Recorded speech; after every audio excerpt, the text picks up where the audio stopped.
Students, welcome to our YouTube channel. आज हम पढ़ेंगे भारत की खोज से अध्याय 3 सिंधु घाटी की सभ्यता, आर्यों का आना। सिंधु घाटी सभ्यता के ये लोग कौन थे और कहाँ से आए थे, इसका हमें अब भी पता नहीं है। यह संभावना भी है कि इनकी संस्कृति इसी देश की संस्कृति थी। उसकी जड़ें और शाखाएं दक्षिण भारत में भी मिल सकती हैं। कुछ विद्वानों को इन लोगों और दक्षिण भारत की द्रविड़ जातियों एवं संस्कृति के बीच अनिवार्य समानता दिखाई पड़ती है। आर्यों के बारे में यहाँ नेहरू जी लिख रहे हैं, जो सिंधु घाटी सभ्यता में बसे थे। ये लोग कौन थे और कहाँ से आए थे, इसका कुछ भी पता नहीं है, किंतु संभावना जताई जाती है इनकी संस्कृति इसी देश की संस्कृति थी और इसकी जड़ें दक्षिण भारत में भी मिलती हैं। कुछ विद्वानों को आर्यों और दक्षिण भारत की द्रविड़ जातियों में समानता दिखाई देती है। यदि प्राचीन समय में कुछ लोग भारत आए भी थे, तो यह घटना मोहनजोदड़ो के समय से 1000 वर्ष पहले घटी होगी। कुछ विद्वानों का मानना है जो आर्य लोग आए थे वह मोहनजोदड़ो के समय से 1000 वर्ष पहले की घटना हो सकती है। व्यावहारिक दृष्टि से हम उन्हें भारत के ही निवासी मान सकते हैं। सिंधु घाटी की सभ्यता के बारे में कुछ लोगों का कहना है कि उसका अंत अकस्मात किसी ऐसी दुर्घटना से हो गया जिसकी कोई व्याख्या नहीं मिलती। सिंधु नदी अपने भयंकर बाढ़ों के लिए प्रसिद्ध है, जो नगरों और गांवों को बहा ले जाती है। यह भी संभव है कि मौसम के परिवर्तन से धीरे धीरे जमीन सूखती गई और खेतों पर रेगिस्तान छा गया। सिंधु घाटी सभ्यता के अंत के लिए यहाँ उसके कारण बताए जा रहे हैं। एक कारण यह बताया जा रहा है, सिंधु घाटी में जो सिंधु नदी थी उसके बाढ़ के कारण यह नगर बह गया हो, ख़त्म हो गया हो। दूसरी संभावना, मौसम में आए परिवर्तन के कारण यहाँ की ज़मीन सूखती गई और यहाँ खेती के स्थान पर रेगिस्तान हो गया। मोहनजोदड़ो के खंडर अपने आप में इस बात का प्रमाण है। जो मोहनजोदड़ो जगह है वहाँ खुदाई में मिले खंडर इसका प्रमाण देते हैं कि बालू की तह पर तह जमती गई, जिससे शहर की ज़मीन की सतह ऊंची उठती गई और नगरवासियों को मजबूर होकर पुरानी नींवों पर ऊंचाई पर मकान बनाने पड़े। नदी अपने साथ बालू लेकर आती है, रेत को लेकर आती है। मोहनजोदड़ो में जो खुदाई के अवशेष मिले हैं वहाँ इन खंडरों के साथ बालू मिली है, जिससे यह अनुमान लगाया जा सकता है कि वहाँ बाढ़ आती थी और वह बाढ़ अपने साथ बालू लाती थी।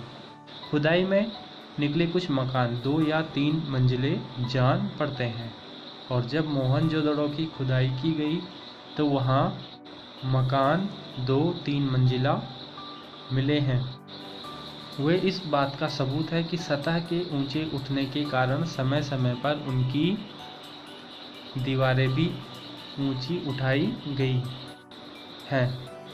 हम जानते हैं कि सिंध का सूबा पुराने समय में बहुत समृद्ध और उपजाऊ था, पर मध्य युग के बाद वह ज़्यादातर रेगिस्तान रह गया। सिंधु घाटी की सभ्यता में सिंधु नदी के कारण जब बाढ़ आती थी तो बाढ़ के कारण वहाँ रेत अधिक आती थी, जिसके कारण मकानों को ऊंचा उठाया गया। उनकी पुराने नींवों पर ही दुमंजिले तिमंजिले मकान बनाए गए। इससे पता चलता है कि वहाँ समय समय पर बाढ़ आती थी। जबकि सिंधु का जो सूबा था, सूबा का मतलब राज्य, जो सिंधु का क्षेत्र था, एरिया था, वह बहुत ही समृद्ध था, उपजाऊ था। वहाँ बहुत खेती होती थी किंतु मध्य युग के बाद वह ज़्यादातर रेगिस्तान रह गया, जो कि उसके अंत का कारण बना। इसलिए यह मुमकिन है कि मौसमी परिवर्तनों ने इन इलाकों के निवासियों और उनके रहन सहन की पद्धति को प्रभावित किया हो, लेकिन मौसम के परिवर्तनों का प्रभाव दूर दूर तक फैली इस नागर सभ्यता के अपेक्षाकृत छोटे से हिस्से पर पड़ा होगा। हमारे पास इस बात पर विश्वास करने के कारण तो है कि यह सभ्यता गंगा घाटी तक या संभवतः उससे भी दूर तक फैली थी, पर इस बात पर फैसला करने के लिए हमारे पास पर्याप्त आंकड़े नहीं हैं। वह बालू जिसने इनमें से कुछ प्राचीन शहरों पर छाकर उन्हें ढक लिया था, उसी ने उन्हें सुरक्षित भी रखा, जबकि दूसरे शहर और प्राचीन सभ्यता के प्रमाण धीरे धीरे नष्ट होते रहे और समय के साथ खंड खंड हो गए। यहाँ नेहरू जी नदी के द्वारा लाए गए बालू के बारे में बता रहे हैं कि जिस बालू ने कुछ प्राचीन शहरों पर छाकर उन्हें ढक लिया था, उसी बालू ने उन्हें सुरक्षित भी रखा, जबकि दूसरे शहर और प्राचीन सभ्यता के प्रमाण धीरे धीरे नष्ट होते रहे, समय समय पर खंड हो गए। सिंधु घाटी सभ्यता और बाद के कालखंडों के बीच निरंतर संबंध के साथ ही इस सिलसिले के टूटने के या इसमें अंतराल के प्रमाण भी मिलते हैं। यह टूटना इस बात का भी सूचक है कि बाद में आने वाली सभ्यता भिन्न प्रकार की थी। बाद में आने वाली सभ्यता में शुरू में संभवतः कृषि का बहुआयाम थी, गो की नगर और थोड़ा बहुत शहरी जीवन भी मौजूद था। सिंधु घाटी सभ्यता के बाद जो भी सभ्यताएं आईं उनमें थोड़ा थोड़ा अंतर था। उनमें कृषि कार्य होते थे, उनमें कुछ नगर और कुछ गांव थे। खेतिहार पक्ष पर जोर शायद उन नवागंतुकों ने दिया होगा। सिंधु घाटी की सभ्यता के बाद जो नई सभ्यताएं आती गईं, उन लोगों ने खेती करने पर ज़्यादा ध्यान दिया होगा। नव आगंतुकों यानी नए मेहमानों ने, जो नए मेहमान आते गए, उन्होंने खेती पर अधिक ध्यान दिया। जो आर्य थे और उत्तर पश्चिमी दिशा से भारत में एक के बाद एक कई बार में आए और उन्हें वे आर्य मान रहे हैं, जो कि भारत की उत्तर पश्चिमी दिशा से भारत में एक के बाद एक कई बार आए। ऐसा माना जाता है कि आर्यों का प्रवेश सिंधु घाटी युग के लगभग 1000 वर्ष बाद हुआ। अनुमान के अनुसार आर्य जो भारत में आए वे सिंधु घाटी सभ्यता के 1000 वर्ष बाद आए। यह भी संभव है कि इनमें इतना बड़ा समय का अंतर न रहा हो और पश्चिमोत्तर दिशा से भारत में ये कबीले और जातियां समय समय पर आती रही हों और भारत में जब्ज होती रही हों। और ऐसी संभावना भी यहाँ जताई जा रही है कि इतने समय का अंतर न रहा हो। जब सिंधु घाटी सभ्यता की शुरुआत हुई हो, उस समय से आर्य भारत में आए हों और यहीं बस गए हों। जब्ज का मतलब मिलना। सबसे पहला बड़ा सांस्कृतिक समन्वय और मेलजोल बाहर से आने वाले आर्यों और उन द्रविड़ जातियों के लोगों के बीच हुआ, जो संभवतः सिंधु घाटी सभ्यता के प्रतिनिधि थे।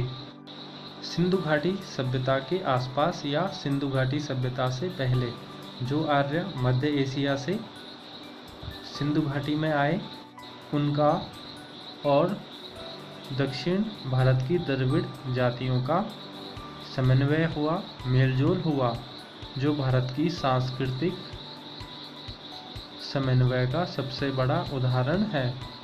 इसी समन्वय और मेलजोल से भारतीय जातियों और बुनियादी भारतीय संस्कृति का विकास हुआ, जिनमें दोनों सभ्यताओं के